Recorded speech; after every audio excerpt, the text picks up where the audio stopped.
شوکت ترین میں آپ کو اور سارے جو پینلسٹ ہیں، پہلے تو میں سن رہا تھا آپ کی یہ جو آج آپ نے سیمینار میں اکانومی کے اوپر بات چیت کی ہے، تو پہلے تو میں آپ سب کو جس طرح آپ نے ڈفرینٹ ایسپیکٹس کے اوپر بات کی اکانومی کی، تو میں آپ کو خراج تحسین پیش کرتا ہوں۔ دیکھیں، میں جو اکانومی کے حالات ہیں، پہلے میں آپ کو سب کو ریمائنڈ کروا دوں کہ ہم جب 2018 میں آئے تھے تو حالات تب بھی بہت برے تھے، اور جو سب سے بڑا مسئلہ ہمارے سامنے تھا وہ کرنٹ اکاؤنٹ ڈیفیسٹ تھا، کیونکہ پاکستان پھنستا ادھر آ کے ہے۔ ہم نے کبھی اپنی ایکسپورٹس کے اوپر زور نہیں لگایا، ہمارے سامنے ایسٹ ایشین ٹائیگرز بنے، چائنا کو ہم نے دیکھا پچھلے 30 سال میں آگے بڑھتے ہوئے، ساروں نے بیسکلی ویلتھ کریشن کی ایکسپورٹس بڑھا کے۔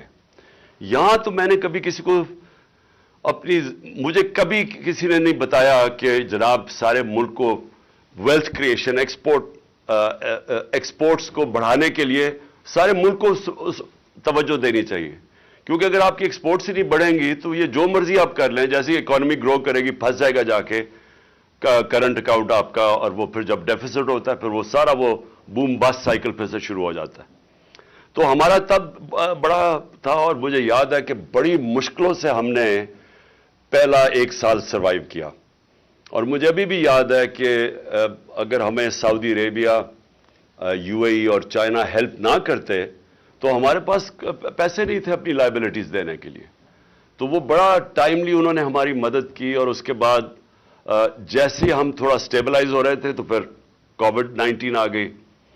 تو کرونا کا میں صرف آپ سب کو کہنا چاہتا ہوں کہ وہ بھی ایک بہت بڑا کرائسس تھا دنیا کے اندر۔ آپ جب دیکھ رہے ہیں کہ کیسے لوگوں نے کوپ کیا ہے کووڈ-19 سے، تو جو ہمارا اس وقت تھا وہ ہمارا ایک بہت ہی بڑا ڈائلیما تھا سامنے، کہ اگر ہم لاک ڈاؤن لگا دیتے، جو اس وقت میرے اوپر ساری دنیا سے، یعنی ملک سے پریشر تھا لیکن ساری دنیا میں دیکھ رہے تھے کہ اٹلی، اسپین اور پھر انگلینڈ کے اوپر لاک ڈاؤنز لگ رہے تھے، تو مجھے سارے زور لگا رہے تھے کہ جی آپ بھی لاک ڈاؤن لگائیں، اور بڑی تنقید ہوئی میرے پہ۔ لیکن میرا تو بیسک سوال یہ تھا کہ پہلے ہماری اکانومی ہم نے 1 سال سٹیبلائز کرتے کرتے اس کو بالکل سکویز کر دیا تھا، ہماری گروتھ ریٹ بالکل گر چکی تھی، تو اس کے بعد ہم کووڈ میں اگر شٹ ڈاؤن کر دیتے اپنی اکانومی تو یہاں تو لوگوں نے بھوکے مر جانا تھا۔ اور پلس کبھی بھی کسی نے مجھے جواب نہیں دیا۔ میں سب سے پوچھتا تھا کہ دیہڑی دار کا کیا بنے گا جو پیسہ کما کے بچوں کو کھلاتا ہے، تو کسی کے پاس جواب نہیں تھا اس کا۔ اینی وے، وہاں ہم نے بڑے بولڈ فیصلے کیے، اور مجھے بڑا فخر ہے اپنی ساری ٹیم پہ کہ ہم نے بڑے انوویٹو قسم کے فیصلے کیے۔ میں نے خود پھر وہ جو IMF کی ہیڈ تھی ان کو میں نے خود ٹیلی فون کر کے بڑی مشکل سے کنونس کیا کہ ہمیں جو IMF کا پروگرام ہے اس سے ہمیں آپ کو تھوڑی لیوے دینی پڑے گی، نہیں تو ہمارے یہاں لوگ بھوکے مر جائیں گے۔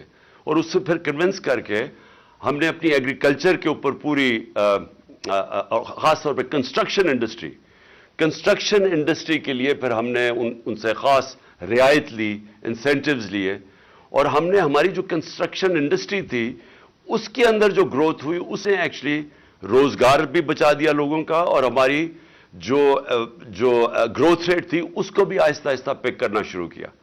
اور جو تیسرا اور چوتھا سال تھا اس کے اندر ڈسپائٹ کووڈ ہماری جو مینشن کیا ہوگا 5.7% گروتھ ریٹ تھی، اور جو آخری سال میں 6% تھی۔ تو ہم ایک بڑے یعنی ڈبل کرائسس سے نکلے تھے، ایک تو پہلے ہی ہمارا جو میسو کرنٹ اکاؤنٹ ڈیفیسٹ تھا، اور دوسرا کووڈ کا جو مسئلے آئے۔ اب کوشچن سب سے پہلے تو یہ ضرور پوچھنا چاہیے کہ ادھر سے جب یہ رجیم چینج کی گئی تو مجھے ابھی بھی سمجھ نہیں آئی کہ جو رجیم چینج کرنے والے تھے کیا انہوں نے ریئلائز کیا کہ ساری دنیا میں کموڈٹی سپر سائیکل آیا ہوا تھا، انرجی پرائسز ساری دنیا میں اوپر چلے گئے تھے، اور کیا انہوں نے ریئلائز نہیں کیا کہ ہم بڑا ایک بیلنسنگ ایکٹ کر رہے تھے پاکستان میں۔ ہر روز میں جب آفس جاتا تھا تو سب سے پہلے ہماری ہوتی تھی کہ ہمارے ریزروز کا کیا حالات ہیں، ہماری ایکسپورٹس بڑھ رہی ہیں، یعنی خوف یہ ہوتا تھا کہ ہم اپنے اس کو کرنٹ اکاؤنٹ ڈیفیسٹ کو کنٹرول کریں، کیونکہ تیل کی قیمت $100 سے اوپر چلی گئی تھی. لیکن جنہوں نے جب یہ ہمیں پتا چلا کہ سازش ہو رہی ہے، تو میں نے خود اور پھر میں نے شوکت ترین کو بھیجا بتانے کے لیے نیوٹرلز کو کہ دیکھیں اگر آپ جو واقعی کہہ رہے ہیں آپ نیوٹرل رہیں گے اور اس سازش میں، تو یہ کنٹرول نہیں ہوگی اکانومی کسی سے. یہ اس کا جو امپیکٹ پڑے گا پولیٹیکل ڈیسٹیبلائزیشن کا، تو اس کا ڈائریکٹ امپیکٹ آپ کی اکانومی پہ پڑے گا، اور وہ آگے فریجائل قسم کا بیلنس ہے اور ساری دنیا میں ایشوز ہیں. تو یہ جو اکنامک مینیجرز جن کو ہماری جگہ لایا جا رہا ہے، ان کا تو ٹریک ریکارڈ 30 سال کا ہے. وہ کون سا گولڈن ایرا تھا جب انہوں نے کوئی اکانومی کو بڑا اچھا سنبھالا تھا؟ کیونکہ 90s کے اندر ڈاکٹر عشرت حسین اپنی کتاب میں لکھتے ہیں کہ 90s سے پہلے پاکستان تو سارے سب کانٹیننٹ میں اکنامک انڈیکیٹرز پاکستان کے بہتر تھے. 90s میں ہم پیچھے جانا شروع ہوئے جب سے یہ دو خاندان آئے ہیں. تو ان کا کون سا ٹریک ریکارڈ تھا کہ انہوں نے کسی ملک کو اکانومی کو سنبھالا تھا کہ ان کو پھر لایا جا رہا تھا؟ اور وہی جو آج ہوا، آج جو ہوا ہے یہ ہونا ہی تھا. اور میں نے اس سے 5-6 مہینے پہلے میں نے یہی پریڈکٹ کیا تھا کہ یہ جو گورنمنٹ آئی ہے انہوں نے ملک کو ڈیفالٹ کی طرف لے جانا ہے. اور میرے اوپر انہوں نے کہا جی آرٹیکل 6 لگا دینا چاہیے، غدار ہے یہ ملک کا. تو آج اب جدھر ہم کھڑے ہیں، کوشچن تو اب یہ ہے کہ اسے نکلنا کیسے ہے. نمبر 1 چیز، جب تک اس ملک کے اندر پولیٹیکل سٹیبلٹی نہیں آئے گی، کوئی بھی آپ جینیس لے آئیں اکانومی کا، وہ آپ کچھ نہیں کر سکتا. کیونکہ جو اکانومی ہے، اکانومی ڈائریکٹلی ساری دنیا کے اندر وہ ڈیمانڈ کرتی ہے سرٹنٹی. جب تک سرٹنٹی نہیں ہوتی، بزنسز ہم سب جانتے ہیں، اور آپ تو خیر میرے سے بہتر جانتے ہیں اکانومی جہاں بیٹھے ہوئے ہیں، تو وہ جب تک ایک اکانومی کے اندر لوگ پریڈکٹ نہیں کر سکتے کہ میں آج اگر پیسہ انویسٹ کروں گا تو اگلے 6 مہینے، 1 سال، 2 سال تک ماحول کیا ہوگا ملک کا، لوگ انویسٹ نہیں کرتے. تو آج جدھر ہم کھڑے ہیں، یہ کون آج پریڈکٹ کر سکتا ہے کہ 1 مہینے کے بعد کیا ہوگا پاکستان میں؟ کسی کو بھی نہیں پتا. اسی لیے سارے جو باہر کی بھی بزنس جو فائنانس کمیونٹی ہے، وہ بھی اس کا ریفلیکٹ کر رہا ہے. یہ جو سی ڈی ایس پاکستان کا پہنچ گیا 122 پہ، وہ ریفلیکٹ کر رہا ہے کہ وہ اب نہیں فیل کرتے کہ پاکستان کی اکانومی اپنی لائبلٹیز بیٹ کر سکتی ہے. اندر پہلی گیلپ کی سروے ہے کہ 88% بزنس مین کہتے ہیں کہ جو پاکستان کا ڈائریکشن ہے اکانومی کا، یہ گورنمنٹ کا، وہ غلط طرف ہے. یعنی ان کا بھی کانفیڈنس نہیں ہے. تو کانفیڈنس تو ریسٹور کرنے میں صرف ایک چیز ہے، اور وہ الیکشنز کروانا. اور یہ اب سے نہیں، یہ جب سے ہماری گورنمنٹ گئی ہے، میں تب سے لگا ہوں کہنے کہ آپ جب تک الیکشن نہیں کروائیں گے اس ملک میں پولیٹیکل سٹیبلٹی نہیں آنے لگی. اور یہ ہمیں کہنا، سارے کہہ رہے ہیں جی کہ یہ جو آپ ساری موومنٹ کر رہے ہیں یا پولیٹیکل ایکٹیویٹی کر رہے ہیں، یہ کوئی واپس پاور آنے کے لیے کر رہے ہیں. پاور میں تو ہم نے آنا ہی ہے انشاءاللہ. وہ تو آپ جو حالات یہ گورنمنٹ نے کر دیا ہے، ہمیں تو الیکشن کیمپین کرنے کی بھی ضرورت نہیں ہے. جو اس وقت ملک کا حال ہے، اور جو اکانومی کا حال ہے، جو مہنگائی کا حال ہے، اور جو آج بزنس کمیونٹی جو شاید سمجھتی تھی کہ یہ کچھ کر دیں گے، وہ سب کو اب یہ متفق ہے کہ گورنمنٹ تو اب کچھ نہیں کر سکتی. لیکن اور جتنی دیر چلتا جائے گا ہماری پارٹی گین کر رہی ہے، اور وہ واضح ہے، چاہے بائی الیکشنز ہو، چاہے اوپینین پولز ہو. لیکن مجھے جو خوف آ رہا ہے کہ یہ پاکستان کو ادھر لے جائیں گے جدھر یہ سب کے ہاتھ سے باہر نکل جائے گا. یعنی یہ اس ادھر نہ پہنچ جائے کہ ہمیں اتنی پیچھے دھکیل دیں کہ جو بھی گورنمنٹ آئے گی اس کے لیے بہت ہی مشکل ہو پھر یہ سچویشن کو کنٹرول کرنا. تو میری number 1 free and fair elections, اور یہ جتنی جلدی ہو سکے یہ ہماری ریوائول کی بگننگ وہ ہوگی. یعنی ہم پھر سے شروع کریں گے اپنے ملک کو اٹھانے کے لیے. وہ ہوگا ہی تب جب کہ ایک گورنمنٹ آئے، اور گورنمنٹ آئے اچھی اکثریت سے. مجھے اگر کسی نے پوچھا کہ جی آپ اگر پھر سے آپ کو موقع مل جائے 2018 میں تو آپ کیا کریں گے، تو ود ہائنڈ سائٹ میں کبھی گورنمنٹ نہ لیتا، کیونکہ ایک طرف اکنامک چیلنجز بڑے تھے، دوسری طرف پاکستان کے اندر رول آف لا نہیں ہے، تو کمزور گورنمنٹ کے ساتھ تو یہ آپ کر ہی نہیں سکتے، رول آف لا ہی نہیں اسٹیبلش کر سکتے، آپ یہ اکنامک چیلنجز فائٹ کر ہی نہیں سکتے جب تک آپ کی اسٹیبل گورنمنٹ نہ ہو۔ پریزیڈینشل سسٹم بالکل مختلف ہے، اس میں اسٹیبلٹی ہے، لیکن پارلیمنٹری سسٹم جس کے اندر coalition government with a thin majority, اس کے لیے تو بہت ہی مشکل ہے کہ بڑے چیلنجز کو کوپ کرنے کے لیے۔ تو میں اگر پھر سے ہوتا میں پھر الیکشن کروا دیتا، میں کبھی گورنمنٹ نہ لیتا۔ تو میں اب سمجھتا ہوں کہ ایک گورنمنٹ آئے ود اے کلیئر میجورٹی، اور وہ پھر سب سے پہلے رول آف لا امپلیمنٹ کرے۔ میں ایک اکانومی کی اب بات کر رہا ہوں، اکانومی جو ہے، جو پاکستان کی اکانومی کے مسائل ہیں وہ ریلیٹڈ ہے رول آف لا سے۔ جب تک رول آف لا نہیں ہوتا آپ کی گورننس ٹھیک نہیں ہو سکتی۔ یہ جو مافیاز بیٹھے ہوئے ہیں پاکستان میں، ہر جگہ مجھے جو سب سے بڑا پرابلم کیا ہے، مافیاز ہیں۔ میں ایف بی آر کے اندر شروع میں ہم ٹیکنالوجی لانا چاہتے تھے، ہم کوشش کرتے رہے کہ وہ ٹیکنالوجی کا استعمال کر کے ہم اپنی ٹیکس کلیکشن بڑھائیں۔ آپ یقین کریں کہ 1 سال تک ہر وقت وہ سیبوٹاج ہو جاتا تھا اندر سے۔ اندر لوگ بیٹھے ہوئے تھے جو نہیں لانا چاہتے تھے، کیونکہ پریزنٹ سسٹم سے اتنا زیادہ اس میں پلفریج ہے، وہ ٹیکنالوجی نہیں آنے دیتے تھے۔ جب اینڈ میں مجھے افسوس یہ ہے کہ جب فائنلی ہم نے یہ بریک ڈاؤن کر کے اور ہم پہنچ گئے ٹریک اینڈ ٹریس سسٹم پہ، یہ جو سیلز ٹیکس کی ایویژن ہے وہ بلینز اور بلینز میں ہے، وہ ہم نے جب ٹیکنالوجی وہ لے آئے، اور دوسرا پھر ہم نے یہ ڈیٹا بیس نادرا کے ڈیٹا بیس سے ٹیلی کر کے، شوکت ترین نے پتہ نہیں مینشن کیا یا نہیں، ہم نے آئیڈینٹیفائی کیے ٹیکس پیئرز جو کہ اچھے لائف سٹائل ان کا تھا لیکن زیرو ٹیکس دیتے تھے، وہ ہم نے بیس بڑھانے کے لیے ادھر ہم پہنچے، تو انفارچونیٹلی تب ہماری گورنمنٹ گرا دی گئی۔ تو نمبر 1 چیز ہے کہ پاکستان میں ایک طاقتور government rule of law establish کرے۔ یہ جو مافیاز ہیں ہر جگہ، شوگر مافیا ہے، یہ سیمنٹ ہے، سب سے بڑا مافیا ریل اسٹیٹ مافیا۔ آپ سوچ نہیں سکتے کہ ان کی اب اس وقت پاور کیا ہے۔ اور اب میں آپ کو مثال دیتا ہوں کہ ابھی جو ریسنٹلی ہوا ہے، ہم نے ایک ایل ڈی اے والے آئے میرے پاس، انہوں نے اس کے ڈی جی نے مجھے بتایا کہ 200 ارب روپے کی زمین بیچ دی گئی ہے، یا وہ دریا کے اندر تھی، ریور بیڈ میں تھی، یا وہ ایریگیشن کی، اور یا فارسٹ کی زمین، اور وہ بیچ کے پلاٹس بیچ کے پیسہ بھی باہر چلا گیا۔ تو میں نے ان سے پوچھا تم نے کیوں نہیں ایکشن کیوں نہیں لیا؟ انہوں نے کہا ملٹیپل ایف آئی آرز کاٹی، پولیس کو پیسہ کھلایا ہوا تھا، پولیس نہیں وہ اس کو اپروچ کرتی تھی۔ انہوں نے جب لوگ اپنے بھیجے، انہوں نے باقاعدہ مارا ان کے لوگوں کو، اور الٹی ان کے اوپر ایف آئی آر کاٹ دی۔ انہوں نے جو بھی ڈپارٹمنٹس جاتی تھی نیچے سے پیسے، اتنا پیسہ ہے اس میں، تو آپ یہ سوچ لیں کہ یہ ہر لیول پہ چل رہا ہے۔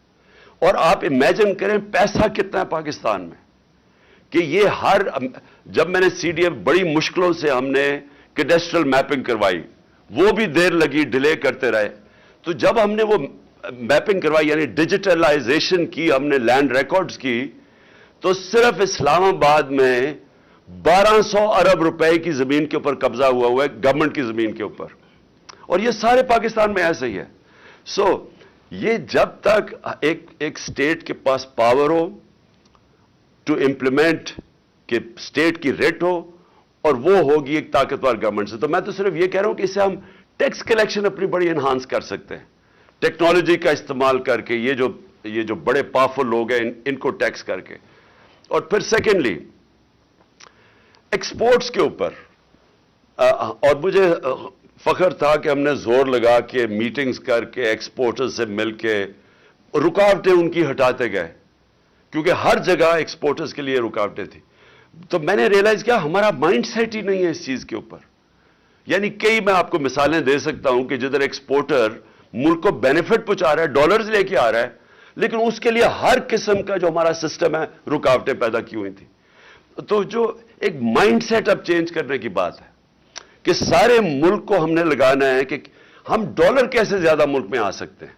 ہم نے ریمیٹنسز بڑھائی, ہم نے انسینٹیوائز کیا اپنی اوورسیز پاکستانیز کو, انہوں نے بینکنگ چینل سے پیسے بھیجے تو ریکارڈ ریمیٹنسز بھی آئیں.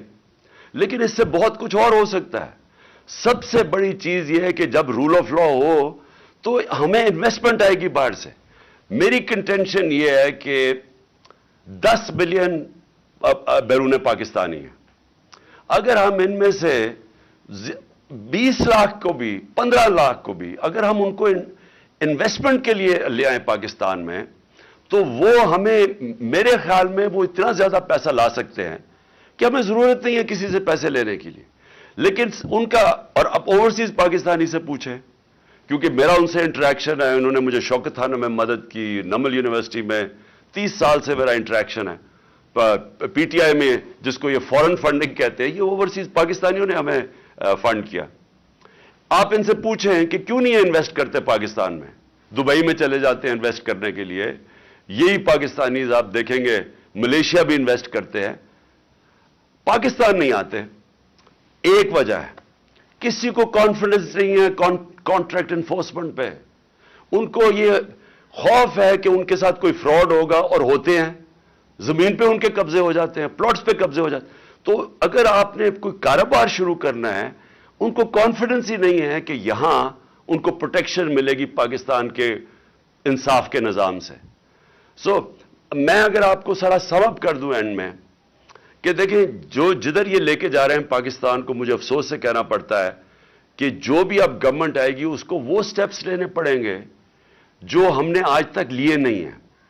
وہ اس کا بیسس ہوگا کہ ہم نے قانون کے نیچے, قانون کی بالادستی قائم کرنی ہے.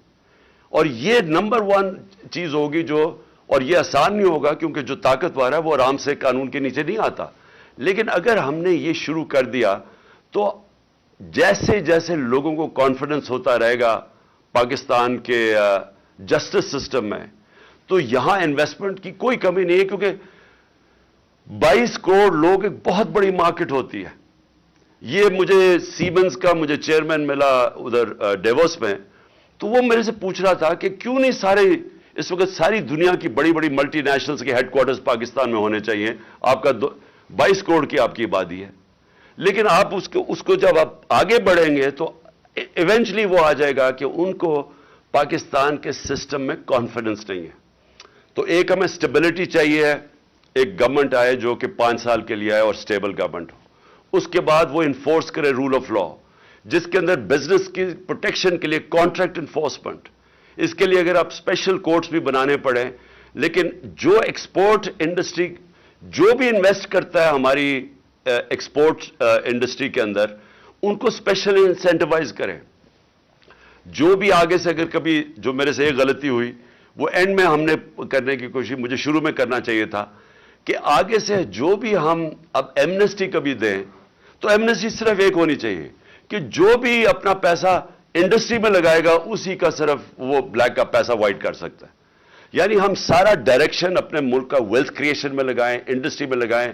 بزنسز کی رکاوٹیں جو ہم دور کر رہے تھے اسمال اور میڈیم انڈسٹری کے لیے, ہم نے خاص طور پہ اینڈ میں میٹنگز دیتا تھا, ان کی گلوٹین کرتے تھے, جو ڈفرنٹ ریگولیشنز ہیں جو ان کے لیے کاسٹ آف ڈوئنگ بزنس میں اضافہ کر دیتے تھے. اور میں آخر میں یہ کہنا چاہتا ہوں کہ دیکھیں میرا جتنا بھی یہ 3.5 سال میں نے دیکھا کہ اتنا زیادہ پوٹینشیل ہے یہاں.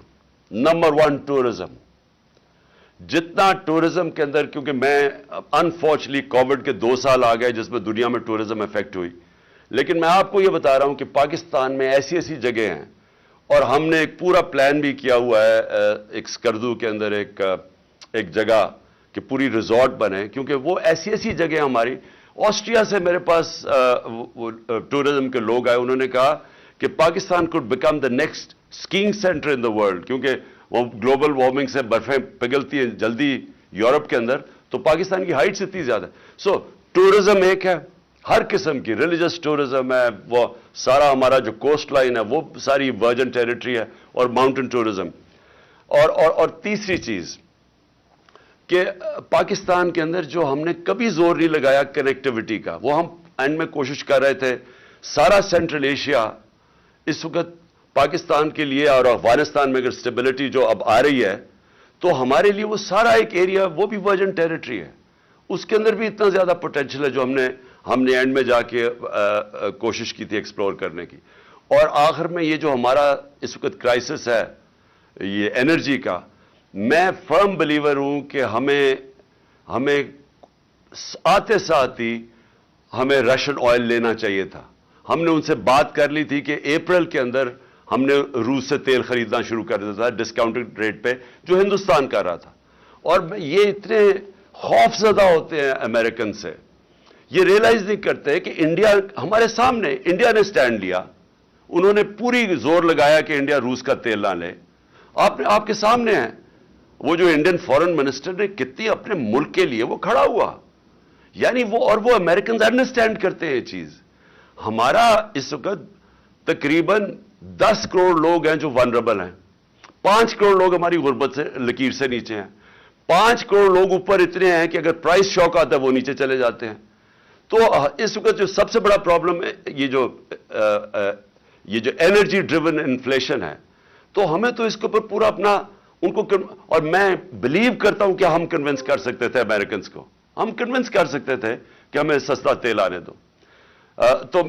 تو فائنلی میں یہ سمجھتا ہوں کہ جو چیلنجز بڑے ہیں پاکستان میں, لیکن میں یہ بھی بلیو کرتا ہوں کہ اگر ہم وہ اب سٹیپس اٹھائیں جو ہم نے ابھی تک نہیں لیے پاکستان میں, ہم نے جو کی ہے, میں پھر سے میری ساری جو زندگی کی سٹڈی ہے دنیا میں کہ امیر اور غریب ملکوں میں فرق ہی ایک ہے.